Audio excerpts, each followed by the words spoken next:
শুক্রবার জুমার নামাজের আজান একবার নাকি দুইবার হবে জানতে চাই। জুমার নামাজের আজান নিয়েও আমাদের দেশে আজকাল বিতর্ক হয়। আল্লাহ তাআলা মাফ করুক, আমরা বিষয় খুঁজে পাই না। কত মীমাংসিত চূড়ান্তভাবে প্রমাণিত বিষয় নিয়েও আমরা অযথা বাড়াবাড়ি, গন্ডগোল, ফাসাদ এবং টানাটানি এবং মতপার্থক্য করি।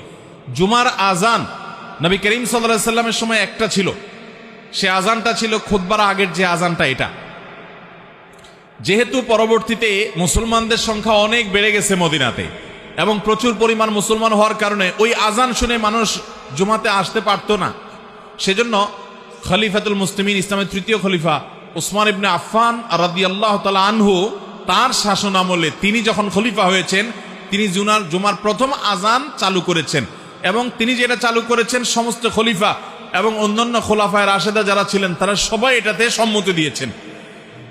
সে আজানটা হলো খুতবার আর অনেক আগে, যেটা আমাদের দেশে প্রথম আজান যেটা আমরা দেই জুমার দিন। তো এই আজানটা একটু দূরে উঁচু জায়গা দেওয়ার নির্দেশ করেছেন তিনি, যাতে করে সবাই জানতে পারে আজকে জুমার দিন। এই জন্য অনেক আগে থেকে এখানে আজান দেওয়া হচ্ছে, মানুষ যাতে দূর দূরান্ত থেকে আসতে পারে। তখন তো মাইক ছিল না।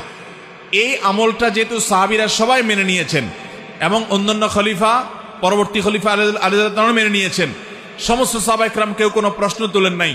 অতএব আজকের যুগে যদি কেউ প্রশ্ন তোলে তাহলে বুঝতে হবে সে সাহাবীদের চাইতে দিন 1 ইঞ্চি বেশি বুঝছে। সাহাবীদের চাইতে দিন বেশি বোঝা, এটা লক্ষণ ভালো হতে পারে না। ভাইরা আমার, নবী করিম সাল্লাল্লাহু আলাইহি সাল্লাম বলেছেন, আমার পরে তোমরা আবু বকর, ওমরকে, খুলাফায়ে রাশেদাকে অনুসরণ করবে।